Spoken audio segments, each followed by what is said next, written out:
Ce qui se passe, c'est qu'il y a beaucoup de mines artisanales dans lesquelles travaillent des enfants et des adultes dans des conditions extrêmement dangereuses. Donc il y a tous les ans énormément de morts dans ces mines artisanales. En réalité, on ne sait pas combien de personnes meurent parce que souvent les corps sont laissés à l'intérieur des tunnels et les tunnels simplement s'écroulent. Amnesty mène l'enquête depuis 5 ans. On a documenté plusieurs exemples d'enfants qui travaillent dans les mines. Paul, 14 ans, qui raconte que parfois il passe près de 12 heures dans les tunnels. L'enfant le plus jeune qu'on a trouvé dans les mines avait 7-8 ans. Et l'UNESCO parle de 40 000 enfants qui travaillent dans les mines du sud-est de la République démocratique du Congo. Toutes ces situations sont choquantes parce que ce sont des enfants qui ne peuvent pas aller à l'école, travaillent de nombreuses heures d'affilée, peuvent avoir des problèmes et pour leur santé et pour leur croissance à cause des sacs qu'ils portent et de la poussière extrêmement toxique qu'ils sont en train de trier. C'est l'une des pires formes du travail des enfants.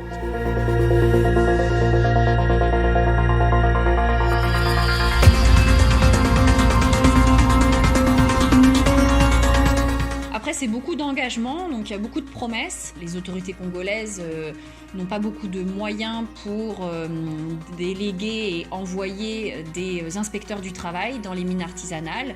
Un chercheur d'Amnesty s'est rendu récemment sur le terrain. Il a participé à un grand forum avec les autorités congolaises, les entreprises, etc.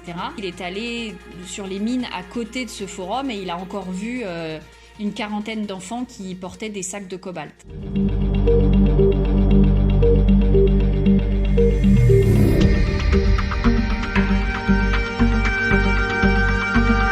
En France, il existe une loi sur le devoir de vigilance des multinationales à laquelle Amnesty a beaucoup contribué. Le problème, c'est que la loi française ne s'applique qu'aux entreprises qui ont leur siège en France. C'est pour ça que maintenant, il faut viser une réglementation européenne et un traité international au niveau mondial pour faire en sorte que toutes les entreprises soient concernées par ce type de législation. Alors on n'a pas du tout l'intention de demander gentiment les choses aux entreprises ou aux États, qu'on va au-devant des décideurs pour exiger d'eux qu'ils mettent en place des cadres réglementaires. Et quand on leur demande de mettre en place des lois, en fait, les lois qu'on demande, on demande qu'il y ait des sanctions fortes et qu'il y ait y compris des sanctions pour pouvoir mener les entreprises devant des tribunaux au cas où elles aient contribué à des violations de droits humains.